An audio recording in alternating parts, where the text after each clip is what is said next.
Hi, this is Dawn. Welcome to the latest episode of From Dial Square to Where, the Arsenal Twitter podcast, which incidentally contains adult content which is definitely not suitable for young children. Please like and subscribe and leave a 5-star review, it really helps. Also, please be sure to visit the YouTube channel and subscribe to that. We have a brand new show, You Can Be the Star, the most interactive Arsenal show, where the twist is the viewer who entertains us the most on the night can join us live on the panel to air their opinions. We have great guests weekly. We've had Kevin Campbell, who was absolutely brilliant. That's still available to watch, and we also have more excellent guests lined up, which is very, very exciting. Thanks for listening.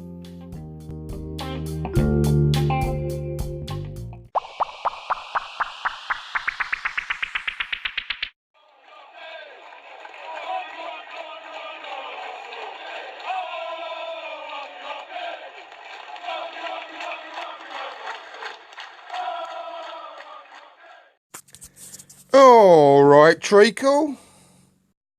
People keep asking if I'm back, and I haven't really had an answer. But now, yeah, I'm thinking I'm back.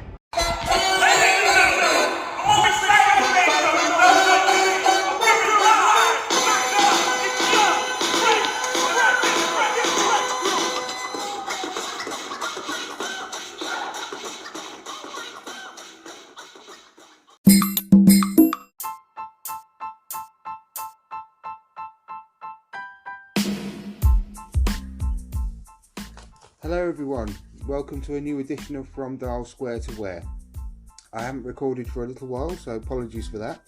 I've been a bit under the weather with a bit of man flu, and as we know, that's the most dangerous illness you can possibly get on the face of the planet.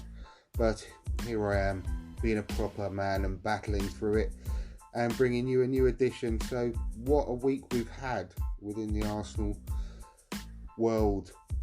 An awful lot to talk about. Couple of matches that have gone on since I last spoke to you all. But before we get stuck into all that, a couple of birthday shout outs as promised on Twitter. Here we go, bit of background music for this. Vixter82, who's Victoria, whose birthday was on the 29th.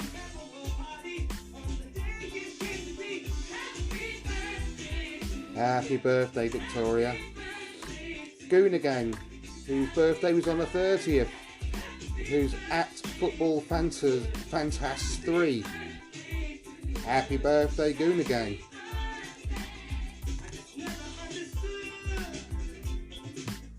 Yes, hope you had a lovely day, both of you. So, 2 matches, like I said, since the last recording. Crystal Palace, 2-2. Nothing much happened in that match, did it? Liverpool 5-5. You know, a bit of a boring match there as well, really. I don't know where to start. Interesting thing about both of them, funnily enough, and I'm not blowing my own trumpet here, but, well, I suppose no one else is going to blow it for me, but no, seriously, I'm not. But I did episode 26, if you listen back to that. Actually going to be releasing an edited version of that to cut it down a bit. It was the Mr. Arsenal Sheffield United preview, and I was online there with Ryan, Glenn and Niall, and on that podcast I discussed before the Sheffield United game that I thought it would be worth trying the 4-4-2 formation, and interestingly enough, last 2 games we played, he played a 4-4-2 formation. However, Emery being Emery, played it wrong, basically. Didn't play it the way I suggested, which is a lot more of an attacking 4-4-2 formation. And to me, it seemed like definitely worth trying, because it's a way of getting Aubameyang and Lacazette playing up front where they should be in the box, having 2 of the best finishers in European football. They need to be in the box, otherwise it's being wasted. And it was also a good way of getting Pepe and Saka on the wings. And I just thought it'd be worth trying, maybe in the Carabao Cup, maybe in the Europa League. And he did do a 4-4-2. Must be, a From Dial Square to Where listener, old Mr. Emery.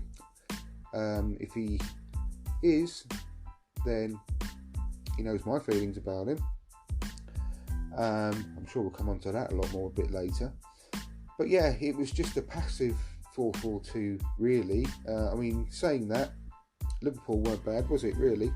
However, I just wish we'd play with two proper wingers and had Saka on the pitch, and I'm really sort of gone for it against Crystal Palace especially. But once again, with the Crystal Palace match, I'm not going to talk right this moment about the Xhaka situation. I'm going to come on to that later on the episode in a bit more detail, go through the press release that he released himself on his Instagram, not via the actual official Arsenal channels, but we'll come on to that a bit later and how I feel about all that situation. But the match itself started off extremely well, going 2-0 up within 10 minutes. But this is the problem, and this is this really sad state of affairs, really, that has got a lot of the Arsenal fans feeling this way. But I just never, for one moment, thought we were comfortable after that going 2-0 up.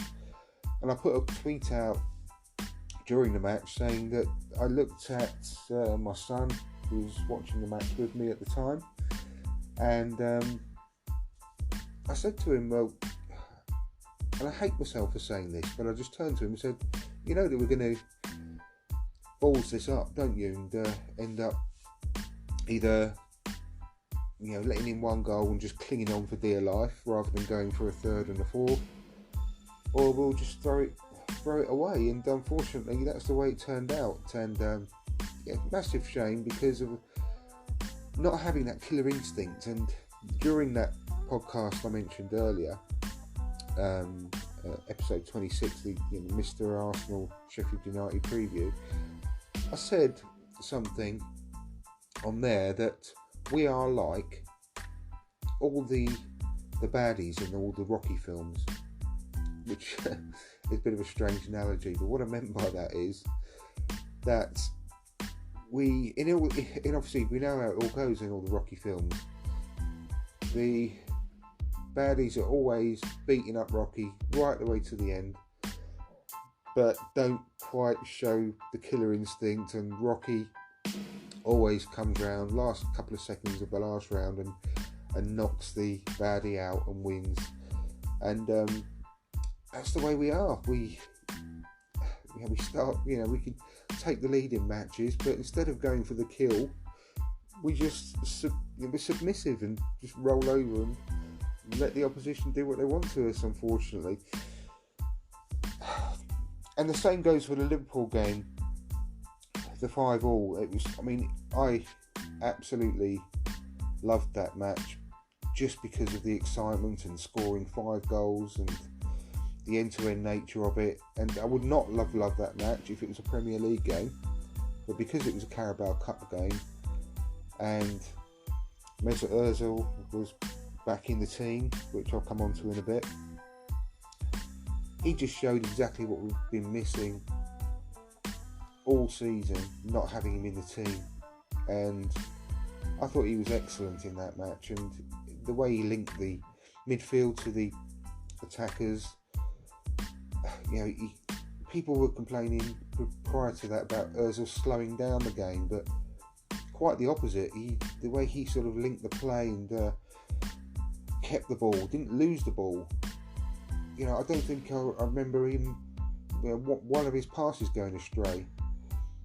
I heard on the Arsenal Vision podcast that his passing percentage was 94.4% or something whilst he was on the pitch, and I must have missed that 5.6% where they went astray, because I can't remember actually one of his passes going astray. He was just that good, and I know it was only against a Liverpool B or C team, However, there was still Cater, Milner, Lallana, Oxlade-Chamberlain on the pitch. It wasn't a bad team, and a lot of the youngsters looked highly promising, apart from that one with the stupid haircut. And when he went off, our game completely and utterly changed, and I think we only had a couple of shots. Obviously, one of them was that fantastic, amazing goal by Willock, which was really reminiscent of that Vieira goal against Newcastle to me.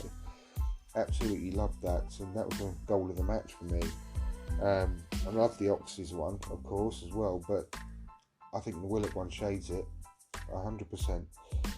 But we were 4-2 up, 3-1 up, 4-2 up, and we lost the 2-goal lead again twice in one match, and absolutely gutting in the last minute.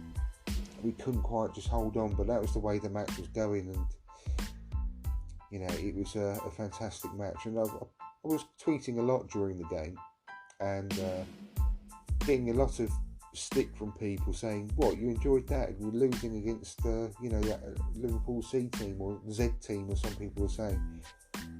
And yeah, I did, because it was like we took the handbrake off for that game, and it was just such a refreshing change. And like I said, because it was a Carabao Cup game, I'm really not fussed about any of the cups, as I've tweeted a few times this season, because top 4 is so critical for us. I would be quite happy to go out of the cup games, the cup competitions, and really concentrate on the top 4, because Leicester haven't got European football this year, and we've seen what they're doing so far at the moment. I really can't see them slowing up this year. I think they're a better team than they were when they won the league, if I'm honest. So we've got a real task on our hands to finish in the top 4, and whatever we can do to get there is going to benefit us. And I mean, the biggest thing we could do to benefit us to get there is to change the manager, in my book, as soon as possible. I think if we lose against Wolves and Leicester, or even a draw against those teams, is going to be severely damaging for our chances. So if it's done if we do change a manager after those 2 games, it's still going to be very, very difficult. So that's my thoughts on that. With regards to the Ozil situation, I really do think that his inclusion so quickly after everything that's gone on, and the fact that Unai Emery said it was a club strategy to be leaving him out, and then all of a sudden he's back in from the cold and starts against Liverpool, and it looks very much like he's going to start tomorrow as well against Wolves. And I can't believe no one else really has sort of said this, but I just think purely it's a smokescreen to take all the conversation away from Xhaka and obviously Emery himself at the moment. Because Ozil's been such a story all season, I think it's definitely just a way of detracting from everything else that's going on within the club at the moment. And to me, as soon as I saw that he was going to be playing against Liverpool, that's the first thing I thought of. I thought it was relatively obvious from my point of view, but I can't say that I've seen anyone else suggest the same thing. And I don't know, let me know what you think. Contact me on Twitter at FromDialSquare, or email at FromDialSquare@gmail.com. Let me know what you think, because I just think it was definitely a smokescreen, but in the end of the day, I don't care, because whether he is not the same player as he was before or not, he's still better than anyone else we've got to play that role. In fact, I think personally that he's the only real number 10 we've got in the squad, because Willock, Ceballos, Guendouzi, Torreira, even though Emery thinks he is, none of them are number 10s. Torreira's a number 6. The other 3 are number 8s for sure. And the only other person really who would be able to play that role is Smith Rowe. But I've said before that I wouldn't mind trying Pepe there. But it's Ozil's the only, he's the best option we've got to play there. And I'll put a tweet out on the 29th of October, and it was a thread that I wrote about Mesut Ozil. I'll read it out to you briefly. Emery knows what we all know as football fans, or at least should, that a player at any level of football needs a run of several games to get match fit, sharp, and to the pace of the game. This is the same for all young players, new signings, the older players, in fact all players. He knows that 60 minutes here and there will not provide a player with the chance to impress and perform to their best. He's picked Ozil for tomorrow's game, which was the Liverpool one, after all the contradictory messages from one day to the next. This is purely to detract the attention away from the Xhaka issue and nothing else. And Emery knows that no matter how Ozil performs, he'll get 60 odd minutes, Emery will sub him off, and we won't see him again for a few games. Ozil has been a peripheral figure since Emery joined us. Fans complain that Ozil is shit, but he's not had the run of consecutive games needed to get his match fitness, form and sharpness back. We've potentially lost Ozil's prime years because we'll never know if he could have provided Aubameyang and Lacazette with even more goals. Everyone who follows me knows full well that I'm not an Ozil fanboy. I just like to keep an open mind, and if you watch any video montage of all the greatest ever Arsenal goals in the Emirates era, Ozil is pretty much always at the centre of them all. I don't think that that's a coincidence at all. We have been playing utter toilet football, and I for one feel that if Mesut could get his form to a good level, he's still our best attacking midfielder by a mile, and certainly can improve our turgid performances going forward.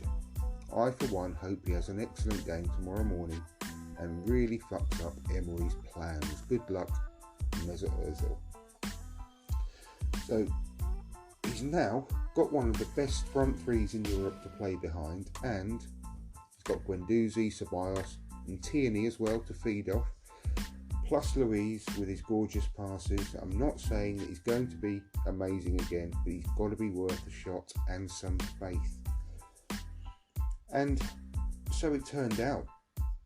And so it turned out as well that he did get subbed off after 60 minutes, well 65.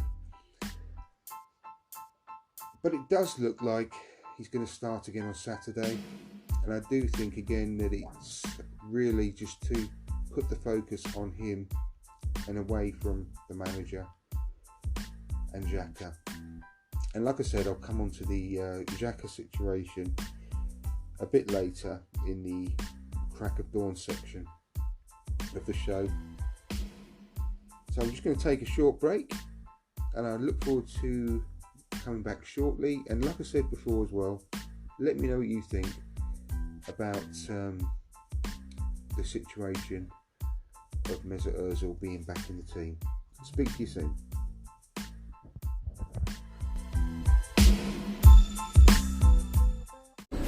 Mind the gap.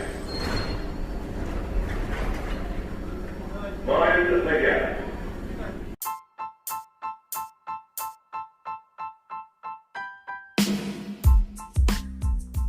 And welcome back. Another, funny thing that happened this week was that I was just scanning through something that I think Arseblog posted on Twitter, and I saw this thing from Jamie Carragher saying that he's joining the podcast world. The first one is out tomorrow, and have a listen. And I replied, I couldn't help myself, saying, listening to Jamie's voice on a podcast, I'd rather volunteer for tooth extraction with no anaesthetic and then eat a load of salt. And to his credit, Jamie Carragher actually replied to me and said, I agree, that's why I've interviewed people instead. I'm sure Arseblog will enjoy tomorrow's episode. And so yeah, I mean, to say he's obviously up for a bit of a laugh, Jamie Carragher, but the egg was certainly on my face, because that first episode was an interview with Thierry Henry. So definitely going to be listening to that. Give it a listen. Be very interesting to see what Thierry Henry's got to say, especially if he touches on what's going on at the Arsenal at the moment and what his thoughts are and everything. So yeah, I'll definitely be giving that a listen. And as I mentioned, I'm going to go through the Granit Xhaka details in a bit. My thoughts on that when I come up to the Crack of Dawn episode shortly. But Jack Stevenson, who is at JackTruthAFC, put a tweet out there saying that I reacted badly to Xhaka's behaviour after his substitution, but I looked at it again and I'm going to say he showed he cares. He attacked Evra for his comments, so he backs his team, and maybe he reacted as he did because he cares. So rather than kill him, I'm going to back him.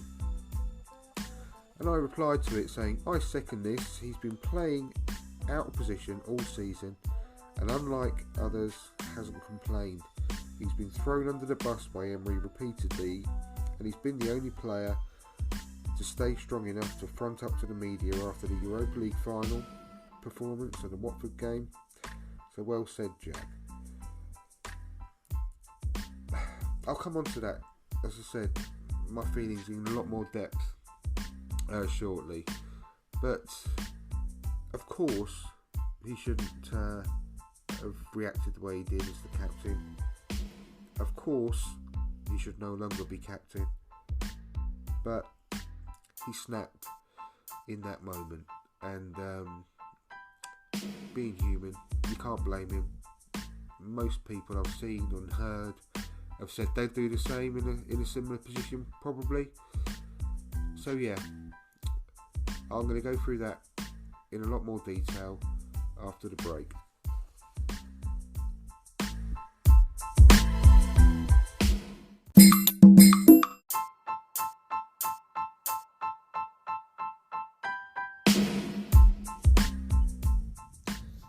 Hello, welcome to the latest edition of the Crack of Dawn. Hello, how are you? Oh, good, thanks. Are you? Yeah, not bad, thank you. Well, apart from my man flu, of course. Oh.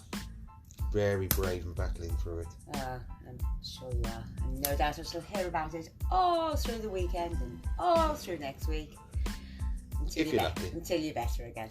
It could take months, as you know. Possibly, yeah. Well, we've got some usual funny stuff to go through, and we've got, as I mentioned earlier in the podcast, this stuff to talk about with Granit Xhaka. And I've briefed you on the background of this. You have, yes. Now, I'm going to go and read through as quickly as I can. He released this statement after best part of a week after the event. The club told him to issue an apology to the fans, and yeah, to all the fans, and he released it only yesterday, after pretty much a week. And by the way, listeners, you might be able to hear this roaring fire that we've got going, so it's lovely and warm. Anyway, and it's Well, I'll read through it quickly first, and then we'll have a quick chat about it. The Granite Jack has released a statement about what happened following his substitution on Sunday during the 2-2 draw with Crystal Palace. It's been 4 full days since, and the Arsenal captain has taken his time before making public his version of events. This is what he had to say. After taking some time to reflect on what happened on Sunday afternoon, I would like to give you an explanation rather than just a quick response. The scenes that took place around my substitution have moved me deeply. I love this club and always give 100% on and off the pitch. My feeling of not being understood by fans and repeated abusive comments at matches and in social media over the last few weeks and months have hurt me deeply. People have said things like, "We will break your legs, kill your wife, and wish your daughter gets cancer." That has stirred me up, and I reached boiling point when I felt the rejection in the stadium on Sunday. In this situation, I let myself be carried away and reacted in a way that disrespected the group of fans that support our club, our team, and myself with positive energy. This has not been my intention, and I'm sorry if that's what people thought. My wish is that we get back to a place of mutual respect, remembering why we fell in love with this game in the first place. Let's move forward positively together. Granite. Now, he released that not through the club, but on his own Instagram. Alright. So the club didn't actually get a chance to look through it by all accounts before it was released. And someone called Swiss Gooner, I believe, put on Twitter afterwards that the actual translation from German to English made it sound slightly different, which I don't know. Obviously, neither of us can speak German, but apparently people have been going on saying, well, there's no apology in that whatsoever. And but apparently when it was in German, it did say he's sorry. Rather than saying I'm sorry if that's what people thought, it came out a lot better in German apparently, so it was more of an apology. However, so the background then... Let's hope we don't need those again. It won't. Oh, okay. I'll just put them on the fire.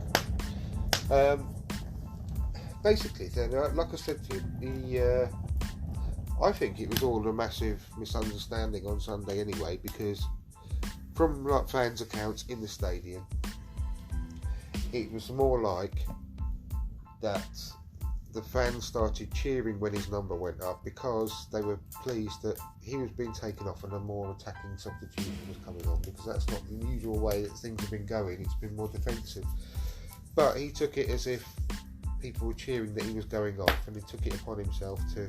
Wouldn't the fans have perhaps been clapping him for what he'd done up to that point as well also? Well, I think he took it as like more of a sarcastic clap that he was going off. Yeah. And I think he's, again, by all accounts, he's very... I think he comes across fairly sort of as an arrogant person. I think he's the be all and end all, the only player in the club type of thing. Or? Yeah, and he thought he made it all about him, and there's a lot to it with regards to all I mean, there's no excuse whatsoever for the horrible, vile social media comments, and you know. I don't think that the people who have said those sort of things about his family, which are absolutely disgusting, they're not fans of football or Arsenal, are they? Because you'd never say that, surely, about the captain of your club. And not if you've got any sense, no.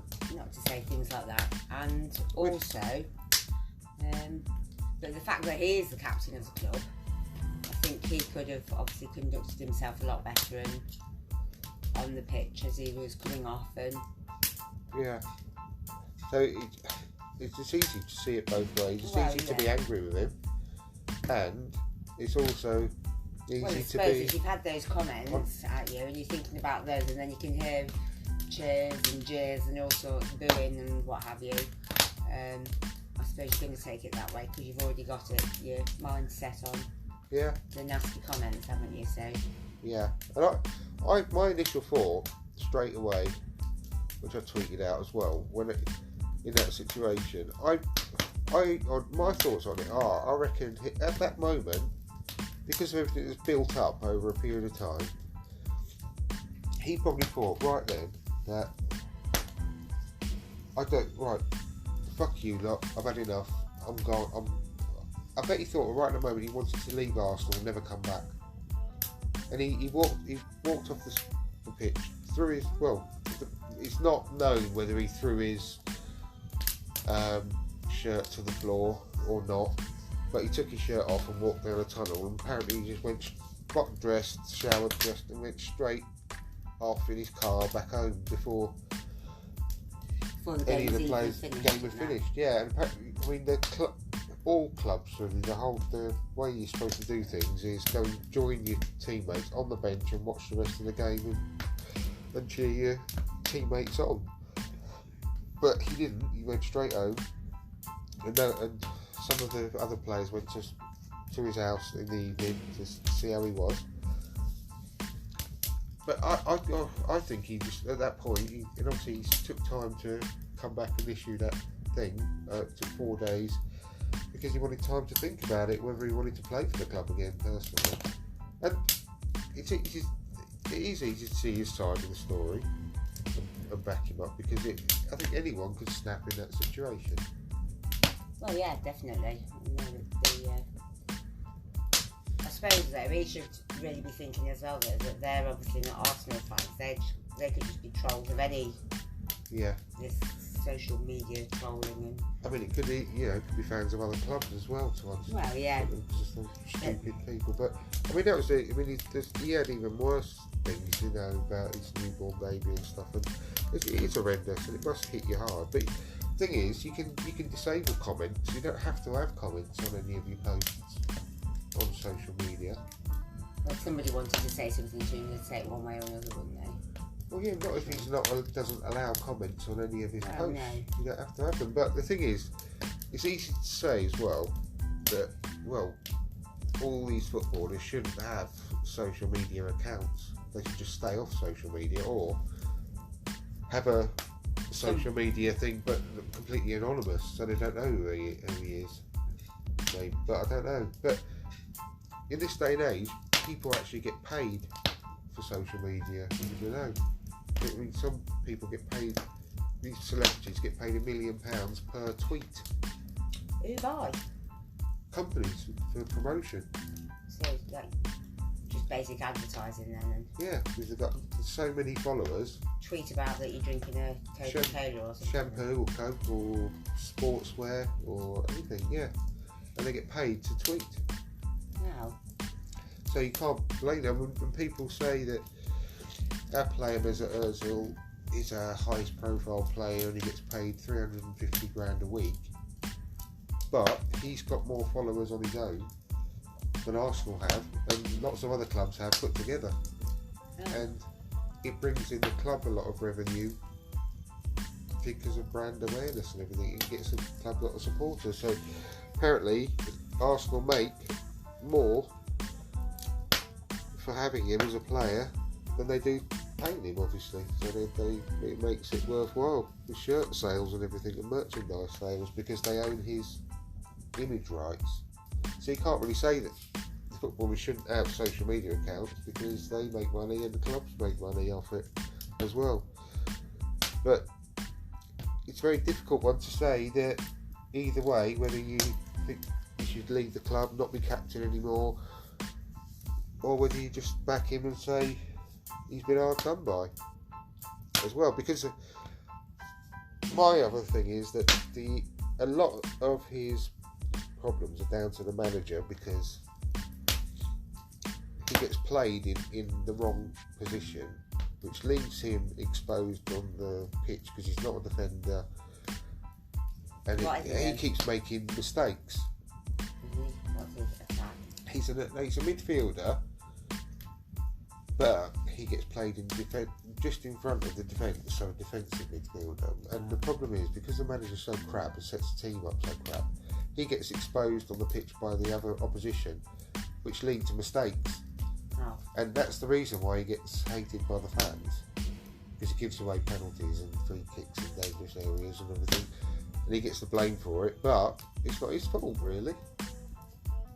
So the manager's got a lot to answer for as well. So it's an hard one really to fully justify either way. But I err on the side of feeling a bit sorry for him. But I don't think he should be captain anymore, because he should have controlled himself better. Yes. And not incited the fans. But I don't think it should be the end of him within the club. How old is he? 27. So he's getting on a bit for a footballer then, really? Well, not really. He can play to early 30s, so he's still got a fairly good few years. Wow. But I don't think he's good enough for Arsenal anyway, personally. But it doesn't mean he should leave the club, just because of what he did, in my opinion. No. Well, Do you feel sorry for him, or do you think he should just... I think he should. If he's the captain of the club, I think he should act like the captain of the club. Yeah. He should lead by example and have a thicker skin. well, maybe as well, the amount of money that he is on, and he is the captain, he should really be able to play in any position, shouldn't he? And maybe he should practice in the position that his manager's put him in, and, well... Well, yeah. That's very true. Very true. It's like going into a job, isn't it? And the manager of the place where you're working telling you to do a job but not being able to do it himself, really, Yeah. isn't it? I suppose. Yeah, well, on a different podcast, there's people who are slagging off some of our new players who've only been with the club for, well, maximum of 10 games, and have come from a different country, like Spain or France. And I gave this example to one of the other people on the podcast, saying, like, just imagine for 1 second that you got a job in Spain to start next week. Right, so if you put yourself in this position, say you work as a manager of an office, but your company had opened up an office in Spain, and they said, right, we want you to go over there next week to go manage that office. So if you put yourself in that position and then you fly over there, you have to live in a hotel to start off with, because you've got nowhere to live. And at the end of every week, from the first week, you have to do a big presentation to all the board of directors and, say, millions of people via live stream on the internet. And you can't speak the language. Like I said, getting used to a new country, climate, food, everything, and you're living in that hotel. So how do you think you would rise to that pressure to perform in that situation every week until between now and May? Well, it would be very difficult, of course, wouldn't it? It would be a lot of pressure you were under, but I suppose different circumstances, depends what your funds and everything were. Surely the manager of this club who's doing this, or the player, whichever one you're on about, I'm not sure. The player. Yeah, well, surely then they would not be able to get like an interpreter and speak through the interpreter. If they knew what we were on about, they could do the job, but they just couldn't speak the language. Yeah, but it's a lot of pressure for a young person. Well, yes, of course it is. 22 years old, come to a new country with new teammates you don't know, new manager, new club, and it's going to be really difficult for them, because they're humans, and everyone's got different personalities. Everyone's an individual, and they've got different strength of mind and different character. And some people will take to it easy, think, oh yeah, fuck it, fine, you're really confident and so on. But some people are going to be taking a lot longer to get used to it, and they're under. People think, oh, just go on the field and kick a ball about, but how many millions of people all around the world, and 60,000 people in front of them cheering or booing, depending on your performance? It's a hell of a lot of pressure. Well, it is. And you've got to be brilliant. You can't make mistakes. They're going to be worried sick about making mistakes because they've got to give a good impression. And it'd be the same for you if you had to do that, doing a presentation, standing up in front of the board of directors who are all looking at you and people on the internet. So it's going to take an awful lot of self-confidence and pressure and ability to do all that sort of stuff. So people have got to understand that you ain't going to be able to adapt immediately, and you've got to give them time to settle. Because when you're living in a hotel, you want your own comforts and everything, don't you? Well, yeah. You can't go in the kitchen and make yourself a cup of tea. Well, I should imagine the sort of hotel that he'd be stopping in, baby. There'd at least be a kettle where he could make himself a cuppa. I'm sure there'd be tea and coffee really making facilities. You know what I mean? Go and sit in your kitchen or you're walking around. And you want your own home, don't you? It's going to be difficult living out of a suitcase.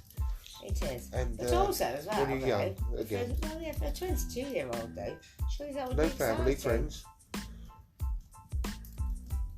What I'm saying is people need to give people more of a chance and understand that people are human. Oh, yes, of course. Yeah. Anyway, that's enough of the serious stuff. What else have we got to talk about? Let's have a look at some tweeticles, shall we? Yeah. Shall we do this one first? It says it's Nick at Nick Pearson 1684. And his question was, who picks up a guide dog's poo? Serious question. Well, it is interesting, isn't it? Well, it is, but the guide dogs are, as I'm sure people are aware, very, very clever. You know people that train guide dogs. Yes, I do, yeah. They do guide dog puppy walking, and getting the puppy, they keep them, they have them for 12 months, get them used to home comforts and a family life type of way, and they teach them the basic commands. They can handle the pressure. Do they what, sorry? Handle the pressure. They're not living in a hotel, are they? With tea and coffee making facilities. Well, no, they're not, but they are living at a different home to what's going to be their final home before. No, they live with their family for 12 months, then they go off to camp, and then they do all their training and what have you, and then they go and they pair them up with people who they think suitable to the dog. But anyway, back to the who picks up a guide dog's poo. They train them, the basic training, and that is to get them to go to the toilet before they take them out for a walk. So obviously they're really clever, aren't they? Yeah. I mean, Rusty, of course, he'd be excellent at a guide dog in that respect, because he doesn't have a crap anywhere apart from his own back garden. So you don't shit on your own doorstep, do you? No, you wouldn't have any worries with whether you'd have to pick his crap up or not, because he always goes in the back garden. In fact, it's like when you go on holiday, you don't poo for about 4 or 5 days, do you? Well, I don't know, but neither does Rusty. We went to Devon once, and it was only on about the 5th day that he thought, well, I'm not going home anytime soon, I'm going to have to go for a dump. Yeah, it was massive, by the way, just in case anybody wondered. Like a baby's arm? No, something like that, possibly bigger. Yeah, so that's, I also should imagine, because you said earlier as well, what happens if the guide dog gets really poorly or anything? Well, I would think that people may forgive a blind person not actually realising that the dog's had a crap and seeing that the dog was really poorly. Either that was dragging the blind person really, really fast. Get me back, I need to dump. Crossing its legs. Yeah. Well, if it's sprayed diarrhoea everywhere, then if a person slip on it, then if there's blame, there's a claim, isn't there now? Well, yeah, that's a whole slip different over kettle of and fish. roll around in the doggy diarrhoea. That wouldn't be very nice, would it? Yeah. Well, I would imagine also as well, though, that the blind people who have guide dogs, they also have people checking on them at regular times, and they would, I don't know. What, have you got rolled in diarrhoea? I don't know about it rolling in diarrhoea. I don't know. One of the trainee guide dogs that my friends had once, it didn't actually make it. It was as a guide dog.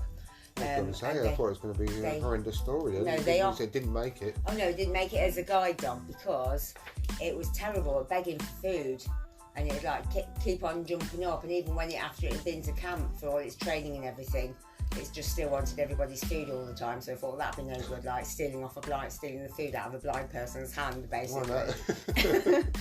Stealing candy from a baby. Yeah, basically. Was it like these camps? Like summer camp in America? Yeah, something like that. They do like really intense training and that, though, don't they? But in a tent. Some of them there was another dog that they had, another puppy that they had, and he was really laid back. He was called Marlon, actually. Was it Marlon? I think it was Marlon. And he was really laid back and everything. There was a young lady who got multiple sclerosis, and she got a guide dog. She was partially blind and got multiple sclerosis, and she was really laid back young girl, and she wanted and they matched them up really very well, the dogs to the who they're doing. So yeah, and he was really good. Oh, that's good. Yeah. Excellent. Right, what else should we talk about then? There's a tweet, I think it is, from On Me Edson at Daniel Floyd 1981. He says, I accidentally kicked my ball over my neighbour's fence and he put a knife through it and chucked it back over. I returned the favour when his cat came into my garden. Which, well, we don't condone that at all. no, absolutely not, but it's quite a funny tweet, yes. Yeah, we've got quite a few, well, I say quite a few. There's, lovely ginger. We've got a nice ball actually, from kicked over. Yeah, I don't know where that came from, to be honest. Well, yeah, but my boys have got it now, haven't they? Yeah. Yeah, there's my lovely... It sounds terrible, nicking kids' balls. It certainly does. Well, no. Yeah, we've got, there's a couple of cats. Big black fluffy one, I think that's somewhere 3 roads away, but somebody up next door but one or so's adopted it. He just sits there and kind of looks at you. And then lovely Ginge, my little Puss in Boots next door, he sits on the wall and torments Rusty. Well, the cats they just treat the place like a hotel, don't they, really? Well, they don't love their owners at all. Well, just use them for food. I suppose I've never ever had a cat. Well, they've got their own. They've all got roots around their local neighbourhood as well, where they know they're going to get food. Well, yeah, I suppose so. I could never have a cat because I'd be worried about it. I'd constantly worry about being run over. You don't care the fact that I'm allergic to them, do you? Really? Well, that hadn't really crossed my thoughts. Exactly. There you go. I rest my case. Yeah. Right, what's the next one? Right, then we've got Adam at Allez Les Bleus 78. Allez Les Bleus. Allez Les Bleus, I beg your pardon, 78. I don't hate Everton, I don't hate Silva, the players, Brands, Moshiri or Kenwright. I hate my dad. I hate him for getting his leg over, not using a condom, making me an Evertonian and causing me 30 plus years of pain. Balding ginger prick. I love that one. Yes, well, let's hope he's being, what's the word? Sarcastic. That's one, tongue in cheek. I think so. I think that can go for an awful lot of so. His dad's probably a very football lovely, fans. Very lovely man. The fact that he's actually got ginger hair says to me that he's all right. So. Well, obviously, my middle son, Toby, he pretty much said the same to me after the Arsenal game the other day. Oh. Not... What, he called you a balding ginger prick? Well, he wouldn't call me ginger because I ain't ginger, but... No, you haven't got no, he didn't say anything, but he's basically saying, I've had enough of this club after every match lately. I've had enough of this club. I'm not supporting them no more. Crap, basically. And that's all weird to hear, but I can't blame him, to be perfectly honest. I keep telling him, he'll be alright, and he calms down after a day or two. A bit like Granit Xhaka. Right, well, I think that's it for this week then. Yes, it is, yeah. Yeah. Yeah, any plans or anything for the next week ahead? Well, this... Just so I can write it in, I can know what I'm doing and stuff. This coming Wednesday, I haven't got a show, listeners. Didn't have one last Wednesday because obviously we had the match against Liverpool. This coming Wednesday, we've got the Europa League match, which is unusual because they're always every Thursday, but this one's on a Wednesday. So the next live show will be on Wednesday the 9th with some great guests. So please subscribe and put the notification icon on. I'm tempted. Wednesday the 9th. I'm sure it's Wednesday night, isn't it? Because it's the 5th on Tuesday, so that'll be the 6th on Wednesday, so that'll be the 13th then, won't it? Oh, right. Whatever. Yeah. Not this coming Wednesday, the Wednesday after. All right, I beg your pardon. And I was going to say, I'm tempted. I might do an impromptu live show tomorrow after the match. I don't know yet, but I'll let you know on Twitter. So there we are. That's it. But we'll do another podcast in the next few days, and look forward to speaking to you then. Great. Have a good day. And you. Bye-bye. See you later. Take care. Bye. Bye.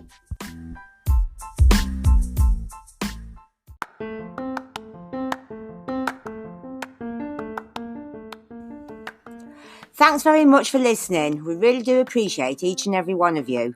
We really need your help to spread the word about From Dial Square to Where, so if you haven't done so already, please give us a 5-star review on iTunes and Spotify.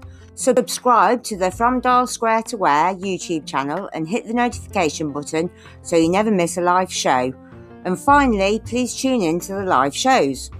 Don't forget, you can get the chance every week to be the star alongside Andrew and his great guests just for being the most entertaining viewer on the night. Thanks again and see you on the next episode. Bye!